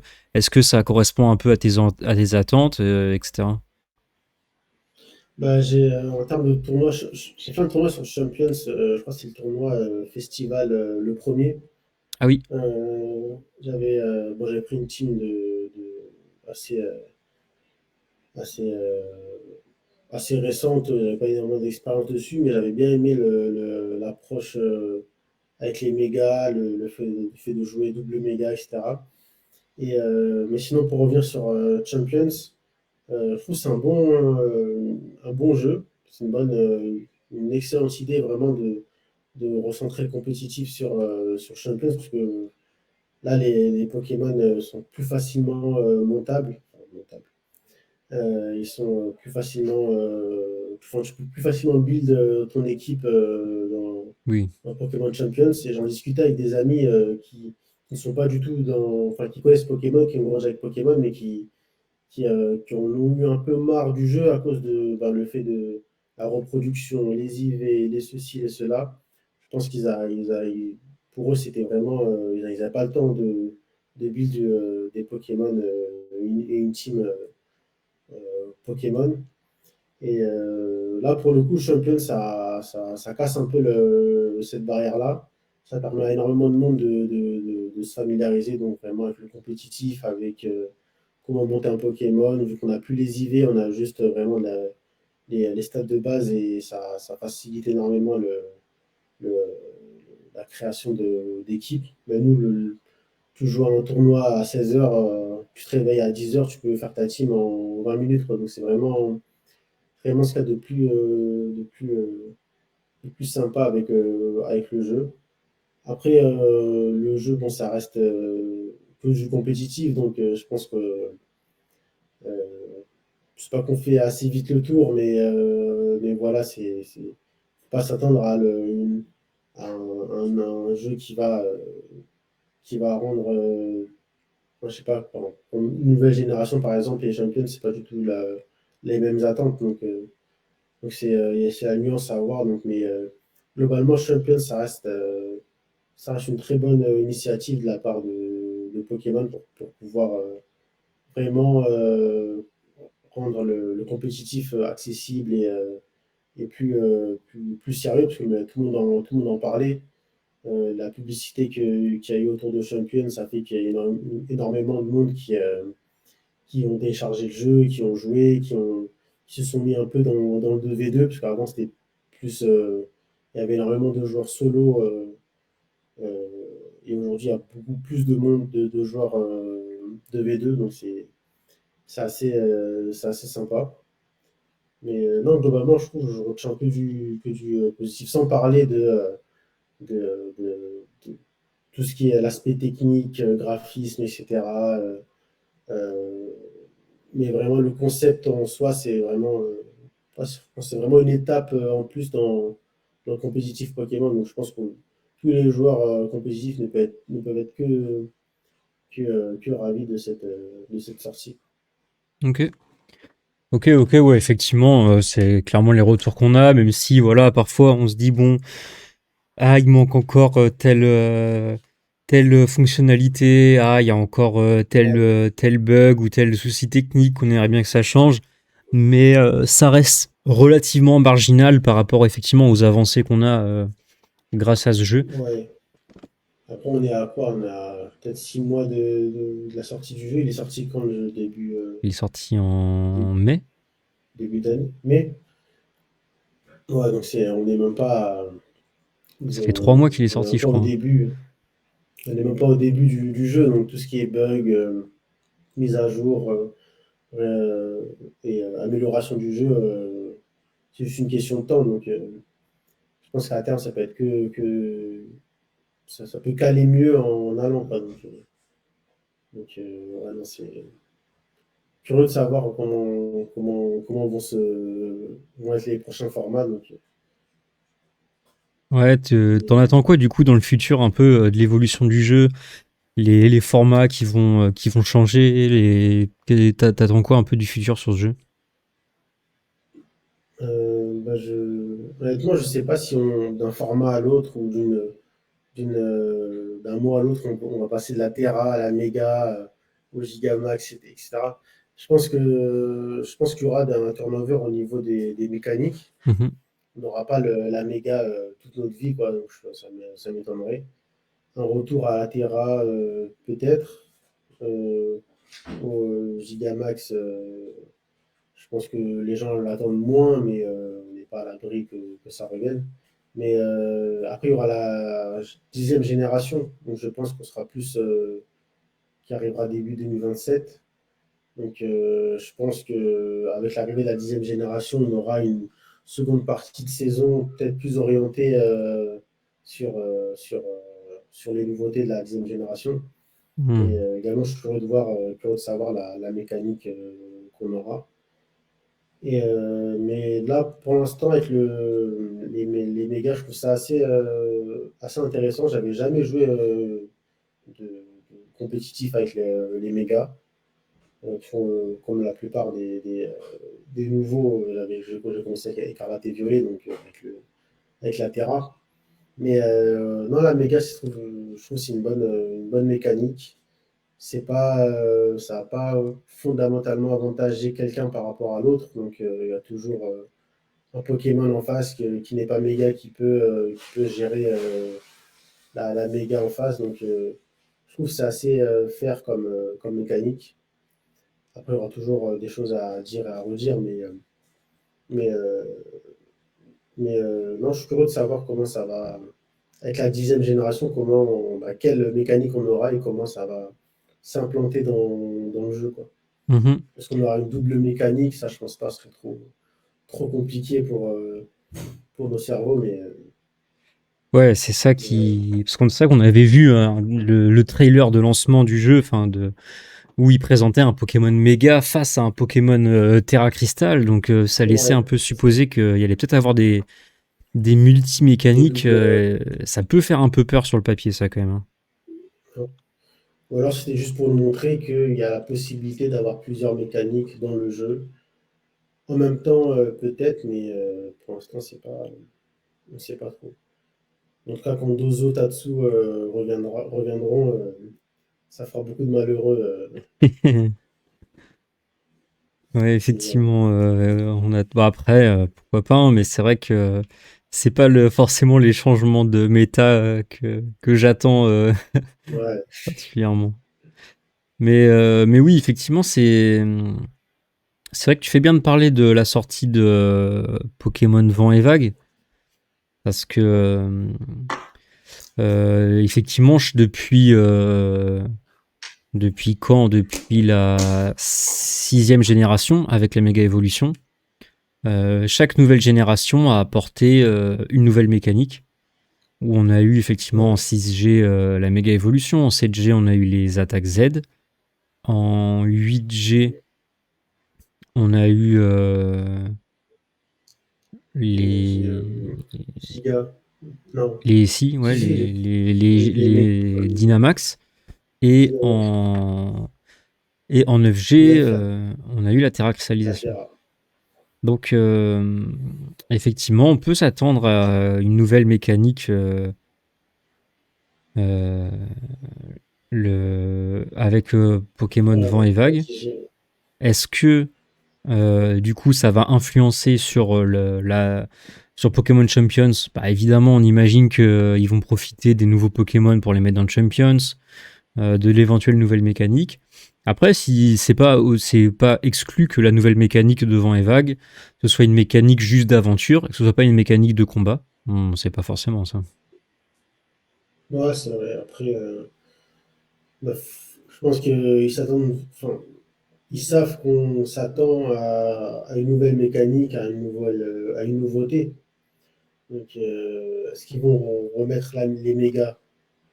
C'est pas totalement à exclure, enfin, que en 10G. Mais là, pour l'instant, on sait trop rien en termes de mécanique. Apparemment, dans les trailers, on pouvait apercevoir on va dire quelques accessoires du personnage qui permet d'anticiper et de supposer une nouvelle mécanique. Ok. Mais je suis très curieux de savoir ce que ça va être. Bon, ça arrive un peu tard, début 2027. Mais, mais je pense que courant 2000, je pense que les prochains Worlds, enfin, sans trop me mouiller, ce sera si nouvelle mécanique il y a, ce sera avec la nouvelle mécanique de Vent et Vague. Parce que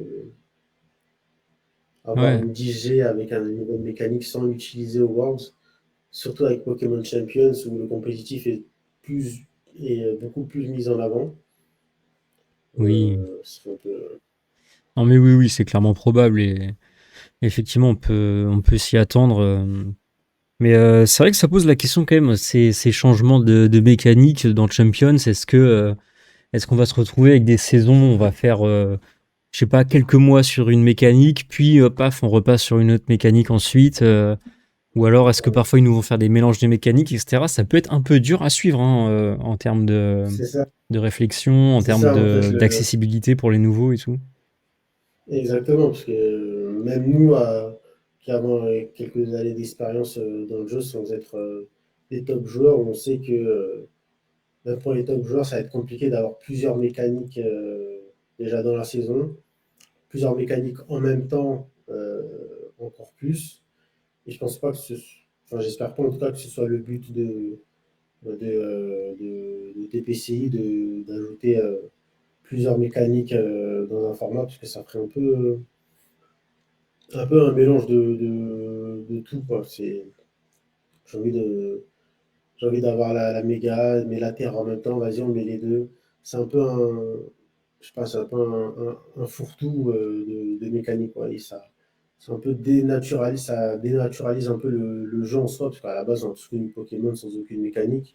Je dis pas que les mécaniques c'est mauvais, mais ça a toujours apporté un plus au compétitif, donc c'est mieux que ce soit plutôt agréable et gérable, quoi, Hmm. pour le joueur, quoi. Oui, c'est vrai que Mais je trop de pense qu'on n'est pas à complexité. l'abri ouais, on n'est pas à l'abri d'un changement de mécanique en cours de saison, ce serait pas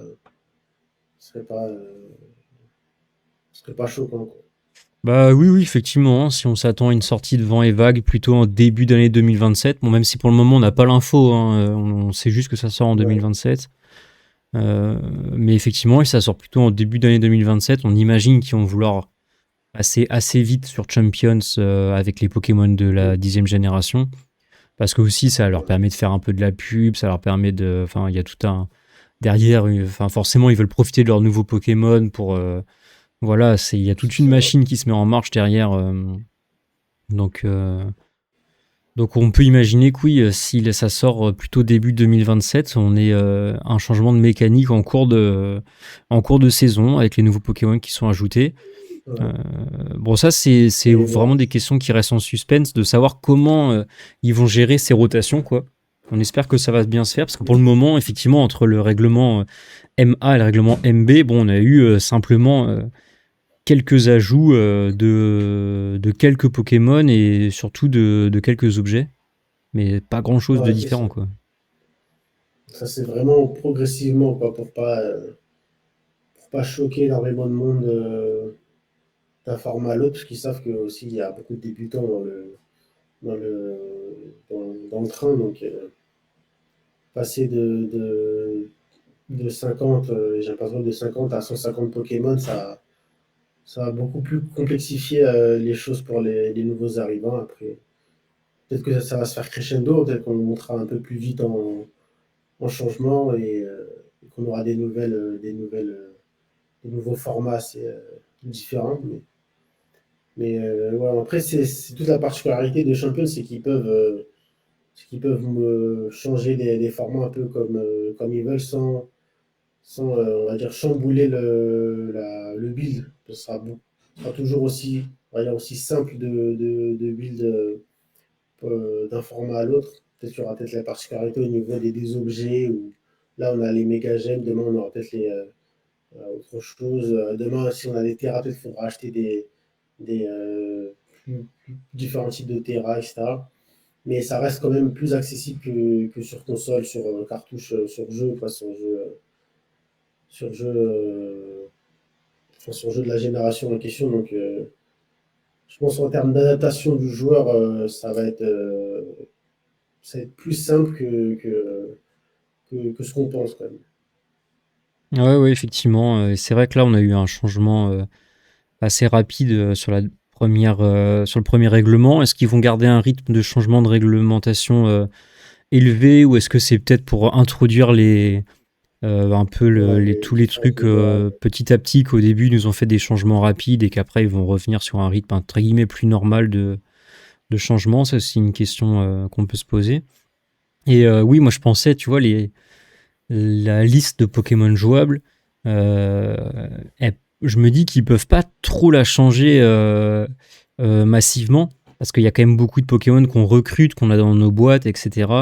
Et que Ouais, si en fait derrière, genre d'un règlement à l'autre, t'as la moitié des Pokémon recrutés qui sont plus jouables, ouais, c'est ça peut être un frein, ça. ouais, c'est clair. Ouais, exactement. Parce que déjà, je crois qu'on est limité en termes de Pokémon dans les boîtes.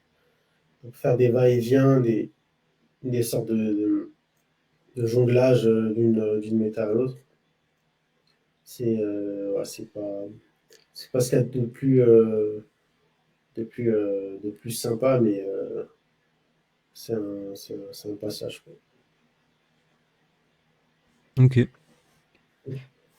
Ok, ok, super. Est-ce que éventuellement, parce que moi j'ai à peu près épuisé les questions que j'avais à te poser, mais est-ce que, je sais pas, si tu as un autre sujet que tu voudrais aborder, quel qu'il soit, ou peut-être approfondir quelque chose dont on a déjà parlé? Bah, concrètement, non. Bah, bonne chance à tous les FR. Parce que moi, j'aurai pas l'occasion de jouer les Worlds, mais on va aller soutenir de notre canapé. J'espère qu'on aura pas mal de FR déjà en jour 2. Ce serait une bonne chose déjà pour relancer un peu la machine euh, avec Champions. Donc, ouais, franchement, grosse force aux Français qui vont aux Worlds. Et on va suivre ça et on espère des bons résultats en tout cas. Ah Au moins oui, un jour deux, sinon bah, après bah oui, oui, c'est sûr kiffer votre Worlds. on va les suivre et on va évidemment les supporter, mais peut-être que le fait que t'ailles pas aux Worlds, je peux me permettre de te demander un peu c'est quoi tes pronostics du coup sur je sais pas, les résultats des Worlds, peut-être les équipes qui vont Ouais. performer, les joueurs qui vont performer. Les joueurs, bon après, surtout en Europe, aux États-Unis, bon, je pense tout le monde dira Wolf. Wolf, Marco, Louis, Théotime. Et ouais, bon, après les autres FR, bien sûr, on peut les citer, mais en France, c'est Aurélien, par exemple, c'est ceux qui ont le plus marqué la saison. Ouais. Mais ouais, franchement, j'ai pas envie de voir autre chose que des FR performer, donc je vais dire les FR, donc Mhm. à fond derrière eux, et voilà. Que le meilleur gagne, mais non, c'est mieux si c'est un Français. Et, euh, et est-ce que bon, j'imagine que quand même tu suis un peu la méta, tu joues un peu, etc. en règlement MB. Est-ce que t'as un peu des intuitions sur ce qui peut bien performer pendant les Worlds? Ouais, là, je vais reprendre un peu le jeu, parce que j'aimerais bien faire quelques tournois en ligne, vu que je joue pas les Worlds et que j'aurai un peu de temps au mois d'août. Mais apparemment, ce qui est pas mal, en ce moment, bon, après, d'une semaine à l'autre, d'un tournoi à l'autre, quelque chose de nouveau sort, mais Glimora, je trouve que c'est un bon pick pour les Worlds, que ce soit en méga ou en Sash. Il répond à énormément de match-up, et je trouve que c'est pas trop se mouiller de le jouer en ce moment. Ok. Mais les teams un peu Whimsicott, j'allais dire Flottmèche, Floette, Dracofeu, tout ça, la team de Rios ou autre, je trouve que c'est vraiment la team qu'il faudra savoir gérer, parce que ça ne m'étonnerait pas que ça gagne, quoi. Les teams offense plus bulky que ce qu'on pense, histoire de bien casser les calques et de tenir un coup, deux coups, pour pouvoir taper plus longtemps sous Telmin. Je pense que les teams offense bulky, ça peut vraiment créer pas la surprise, parce on les connaît déjà, mais ça peut vraiment faire un carton au Worlds. Surtout que là, comme on l'a dit, le nombre de Pokémon est assez restreint. Donc en termes de build aussi, on est assez restreint. Et il y a moins de place à la créativité, sauf si on est un Wolf qui va nous sortir une team de je sais pas où, il va perforer avec, qui va choquer tout le monde. Mais je pense avec le peu de créativité que le format laisse place, les teams assez connus, euh, remasterisés, ça peut vraiment ça va faire le travail, quoi. Mais plus ouais, la team Floette, Whimsicott, et le reste bulky, Dracofeu, Basculégion, Karchakroc, King Gambit ou Phare et Girafe, ça peut être pas mal. Ouais, ouais, la fameuse team Big Six qui est un peu sur toutes les lèvres et il y a un peu ce défi de est-ce que je dois ramener quelque chose qui est fort contre Big Six ou est-ce que je dois ramener Big Six sachant que les gens vont essayer de tout faire pour contrer Ouais, cette équipe. ouais, je pense que ouais, Big Six sans trop mouiller, je pense que ça va faire le taf. Mais ce que je vois sur le ladder, très plus rarement, mais que je vois parfois à un bon niveau, c'est les teams méga Tyrannosif Swordens avec Escadrille et comment ça s'appelle, Milo Bellus. Ok. Je trouve que ça répond à pas mal de choses. Je pense qu'on contre Big Six, tu rajoutes trois Pokémon derrière qui peuvent supporter les deux premiers. Ça, je pense que ça peut faire le travail. Contre Rain, Tyrannosif, c'est toujours bon. C'est pas mauvais, mais ça apporte une solution.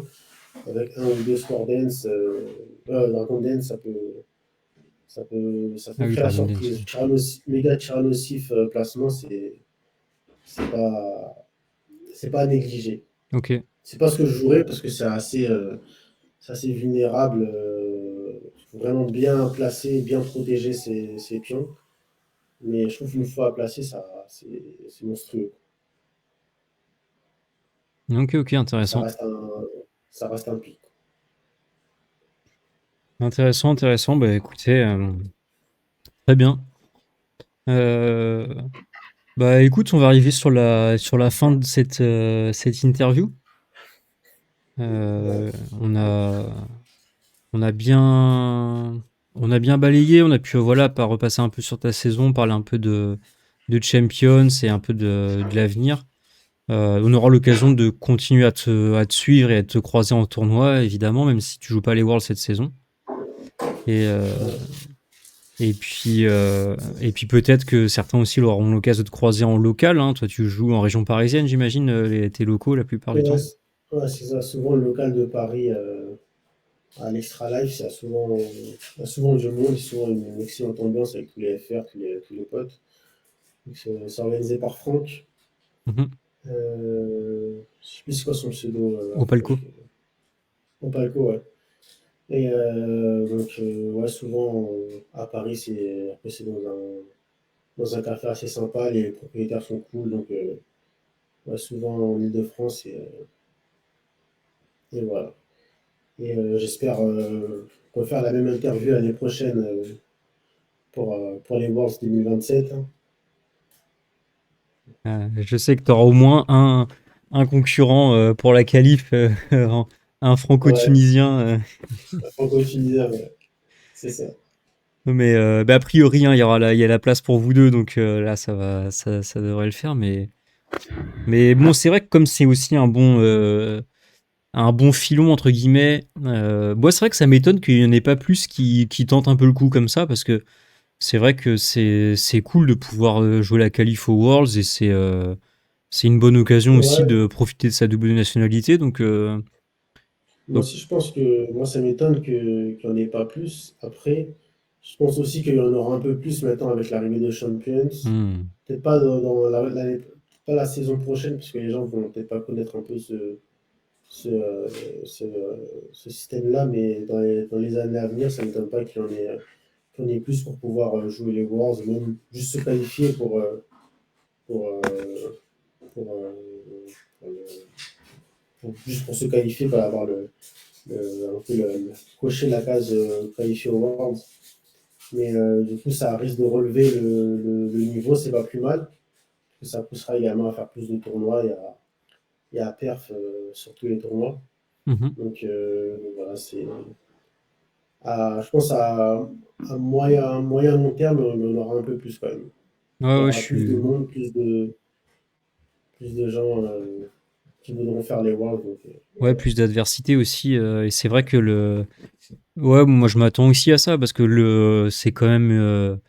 Enfin, c'est quand même entre guillemets un bon plan. Et tu vois, par exemple, c'est les tournois sur Internet, là, les grands défis, les défis mondiaux, les trucs comme ça, là, où tu fais des tournois de ladder en ligne et comme tu es classé vis-à-vis des joueurs de ta région, ça fait que ouais. si tu fais une bonne perf, tu peux aller chercher un top 4, par exemple, en tryhardant bien sur le ladder et du coup marquer pas mal de points sur ces tournois aussi en ligne, quoi.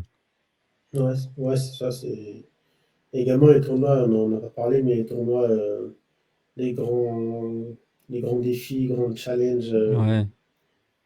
ça s'appelait comment avant Les. les, Si, c'est ça, les hein. tournois en ligne? Ouais, Grand Challenge, ouais, ça GC. aussi, ça permet de choper des points. Donc, et c'est vraiment une part non négligeable quand tu joues dans le reste du monde, entre guillemets. Ça permet également de choper pas mal de points pour la qualification. Donc, ça évite de faire un rejout en plus. Ouais, et puis je me dis que on peut s'attendre aussi à ce que grâce à Champions, il y ait plus de joueurs qui viennent entre guillemets vraiment de la région Moyen-Orient, Afrique qui jouent Ouais, au jeu. ouais, je pense. Au Maghreb, honnêtement, je ne pense pas. Je crois qu'il y a en dehors de Elmi et moi, il n'y en a vraiment aucun. Donc, ça aurait été fait avant, normalement, mais peut-être que ça va pousser les gens à un peu à découvrir le jeu et à se mettre dedans. Mais ouais, comme tu as dit, ouais, peut-être ça va pousser du monde, mais je pense que dans la région, au reste du monde, ça va rester, on va dire, la région la plus petite en termes de nombre, même si ça reste de progresser à l'avenir. Après, ça ne peut que progresser vu le nombre, je crois qu'on n'est même pas une trentaine dans le classement. Donc si on atteint déjà au moins une cinquantaine, ce serait pas mal la saison prochaine. Ouais, vous êtes 29 en catégorie master, effectivement. Ah bah, Ouais, c'est après, c'est aussi un. C'est vrai que c'est cette question-là auquel j'avais pensé, que je n'ai pas posée, mais je me demandais un peu comment tu vois ça, mais on a quand même l'impression que Pokémon, ils respectent pas trop l'Afrique et le Moyen-Orient parce que ils font rien concrètement pour pouvoir développer le jeu dans ces régions-là, où il n'y a pas de tournoi organisé, mis à part un spécial un peu bizarre en Afrique du Sud. Et c'est ça. c'est carrément dommage parce qu'il y a toute une partie du globe, sans parler évidemment des Indiens qui n'ont pas du tout de tournoi, alors que c'est les plus nombreux. Ouais, Mais ouais, ouais. Et ouais, surtout que je crois que l'année dernière, jusqu'à octobre, novembre, on ne savait pas quelles étaient les conditions de qualification pour cette zone-là. On a su, je crois, en mi-octobre que c'était les 5 premiers finalement qui se qualifiaient. Comme s'ils avaient oublié cette ligne dans leur site, sur leur site. Donc, est-ce que ça a été rajouté après? Est-ce qu'ils ont vu qu'ils avaient oublié du monde? Je ne sais pas. Mais c'est vrai que 5. Bon, après, quand on voit le nombre de personnes dans cette région-là, je me dis que 5, ok, c'est pas beaucoup, mais bon, c'est cohérent. ça reste quand même 5 personnes, voilà, cohérent par rapport. 5 personnes sur 30, c'est quand même pas mal. Si on fait le ratio par rapport à l'Europe, aux États-Unis, je pense qu'on est quand même. Au- donc, c'est quand même fair play. Après, peut-être en termes de tournoi, un seul tournoi en Afrique du Sud, c'est un peu juste. Euh, donc, ouais, c'est pas. Mais je pense qu'ils savent pas trop comment développer cette Hmm. région-là, qu'ils veulent pas non plus trop se casser la tête. De toute Oui, façon, les autres régions compenseront. Donc, tant qu'ils continuent déjà à la considérer, à prendre en considération le fait que tout le monde ne vit pas en Europe ou en Amérique, ben, ça reste, euh, ça reste, ça reste OK, on va dire, pour l'instant. ouais, ouais, ça se tient. Et puis, je pense qu'ils doivent aussi prendre en compte le fait qu'il y a pas beaucoup de Switch vendus non plus dans ces régions-là, donc ils doivent se dire Ouais, qu'il n'y a pas potentiellement beaucoup de joueurs, quoi. ouais, c'est ça, je pense aussi. Ok. Ça reste, Bon, je trouve moi, que c'est. ça reste faire quand même à ce stade-là. Pour l'instant. Ouais, puis on aimerait. Enfin, moi, je me dis, ça serait. Tu vois, même si effectivement le jeu n'est pas très développé là-bas et tout, bah, ça pourrait justement être l'occasion de mettre un peu en valeur tout ça et ils le font pas. Après, je Ouais, comprends que ce soit compliqué, mais j'aimerais quand même bien qu'ils fassent cet ouais, effort-là, quoi. ouais, c'est ça, même faire peut-être pas des gros événements, mais au moins dans les zones, par exemple en Afrique du Sud ou même au Moyen-Orient, faire un peu plus parler du jeu ou de Champions ou de la compétition de Pokémon, même même en Afrique ou dans n'importe quel pays, les gens connaissent. Après, Bah est-ce que oui. les gens s'y intéressent, c'est autre chose. Mais déjà que le fait que les gens connaissent, ça peut être un pas vers, de, vers une nouvelle, enfin, vers une amélioration. Mais c'est un combat compliqué, je pense, pour eux. Ils veulent pas trop se lancer dedans. Et je comprends parfaitement, mais voilà, faut pas négliger non plus les autres. Il y a quand même des gens concernés quand tu vois le nombre de points. Euh, Même 140 points, c'est que tu as fait au moins un régio, tu as fait des tournois en ligne. Donc, ouais, il y a quand même une petite part infime et qui est concernée. Ouais. Oui, oui, c'est clair, c'est clair. Mais bon, ouais, tu vois, potentiellement, si tu habites au Moyen-Orient ou en Afrique et que c'est pas évident de se déplacer pour toi, Ouais, ton seul moyen de te qualifier, c'est de faire des tournois en ligne, quoi. c'est ça. Ok, ok. Ouais, bah, je pensais que c'était quand même important de parler de ça. Mais ouais, ok. Bon, en tout cas, on va suivre évidemment les Worlds cette saison, encourager les Français, comme tu le disais, on va être un peu derrière tout le monde. Et, euh, et puis, voilà, on espère continuer à te suivre la saison prochaine. Et puis, merci beaucoup d'être venu discuter avec moi. Ça fait toujours plaisir. Merci à toi, Clément, surtout d'organiser ça. Ça fait toujours plaisir de faire cette interview et on se dit, on se dit à l'année prochaine hein, pour les Wars 2027. Bah ouais, carrément, j'y compte bien. Déjà, je compte bien reprendre les interviews et puis j'espère bien que tu en feras partie à nouveau. C'est vrai que il y a de grandes chances. Hein, si tu te motives à jouer la saison, il y a pas de raison que tu n'arrives pas à te qualifier à nouveau. Donc Ouais, faut on peut se se dire, motiver. Ouais. on peut se dire à la saison prochaine. Et puis merci à toutes celles et ceux qui sont passés pendant le live et en rediff. Et puis voilà, on va continuer cette saison d'interview top dresseur. Et bon, bah, même si Walid joue pas les Worlds cette saison, félicitations pour la qualif. Et puis on attend avec Merci. impatience la destination des Worlds la saison prochaine. Tac. Ouais. Allez, et bonne fin de journée tout le monde. À la prochaine, ciao. Salut tout le monde.